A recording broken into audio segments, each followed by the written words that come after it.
మిత్రులు అడుగుతున్నారు, మధుమేహం వల్ల సెక్సువల్ ప్రాబ్లమ్స్ వస్తాయి. మధుమేహాన్ని ఇంగ్లీష్లో డయాబెటీస్ అంటారు. మధు అంటే స్వీట్ అని అర్థం. సో ఈ షుగర్ ఎక్కువ ఉన్న వాళ్లకు కొన్ని అనుకోని ప్రాబ్లమ్స్ వస్తుంటాయి. విచిత్రం ఏమిటంటే రక్తంలో షుగర్ ఉంటుంది కానీ వీళ్ళ రక్త కణాల లోపల టిష్యూ లోపల షుగర్ తక్కువ ఉండి వాళ్ళకు వీక్నెస్ ఫీల్ అవుతూ ఉంటుంటారు. ఈ షుగర్ కనుక మరీ తక్కువైపోతే చెమటలు వస్తాయి, తలనొప్పి వస్తుంది, ఆకలేస్తుంది.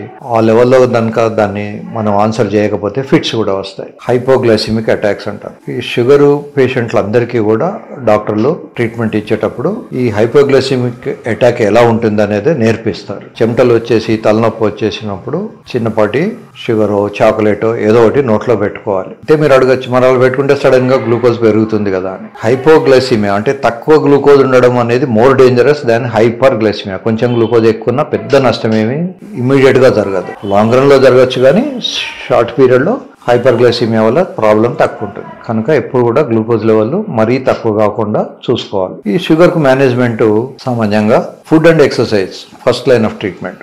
ఏమి మందులు లేకుండానే ఫుడ్ తగ్గించుకొని ఎక్సర్సైజ్ ఎక్కువ చేసినప్పుడు కూడా కంట్రోల్ అవుతుంది. ఈ టాబ్లెట్స్ వల్ల కూడా కంట్రోల్ కానప్పుడు food and exercise plus insulin injections, ఇలా రకరకాల ట్రీట్మెంట్స్ ఉంటాయి. డయాబెటిక్ పేషెంట్స్లో మనం ఇందాకటి వీడియోలో డిస్కస్ చేసినట్టు మగవాళ్ళ జనాంగంలో మధ్యలో మూత్రం వచ్చే గొట్టం ఉంటుంది, దాన్ని యురెత్రా అంటారు. దాని పక్కనే కార్పోరా క్యావర్నోజా ఉంటుంది.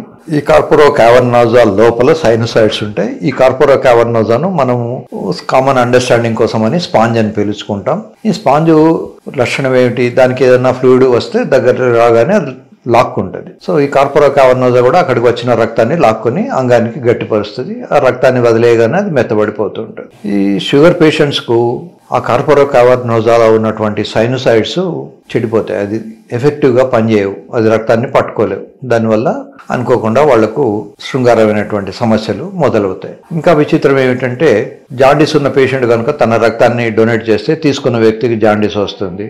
అలాగే హెచ్ఐవి పేషెంట్కు కనుక తన రక్తాన్ని ఎవరికైనా డొనేట్ చేస్తే తీసుకున్న వ్యక్తికి హెచ్ఐవి వస్తుంది. కానీ షుగర్ వ్యాధి ఉన్న వ్యక్తి తన రక్తాన్ని డొనేట్ చేస్తే తీసుకున్న వ్యక్తికి షుగర్ వ్యాధి రాదు.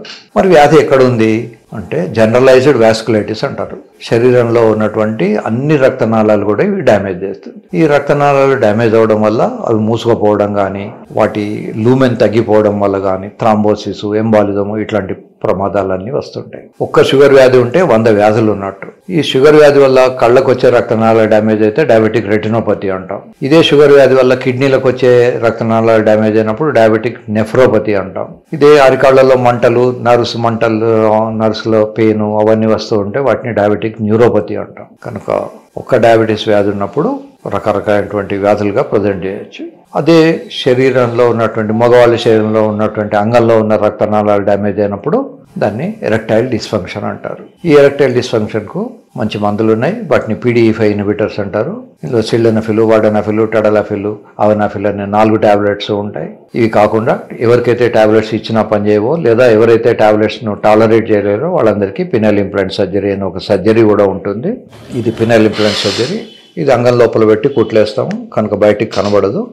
ఇది హార్డ్గా ఉండడం వల్ల అవసరం అనుకుంటే 500 గ్రాముల బరువు మోసేంత శక్తి దీనికి ఉంటుంది. కనుక సంసారం చేయడం ఇబ్బందులు ఉండవు. ఏ వయసు వాళ్ళైనా 90 ఏళ్ల వయసులో కూడా వాళ్ళు చాలా తక్కువ వయసు ఉన్న అమ్మాయితో కూడా సంసారాన్ని పాల్గొనడానికి ఇది హెల్పింగ్గా ఉంటుంది.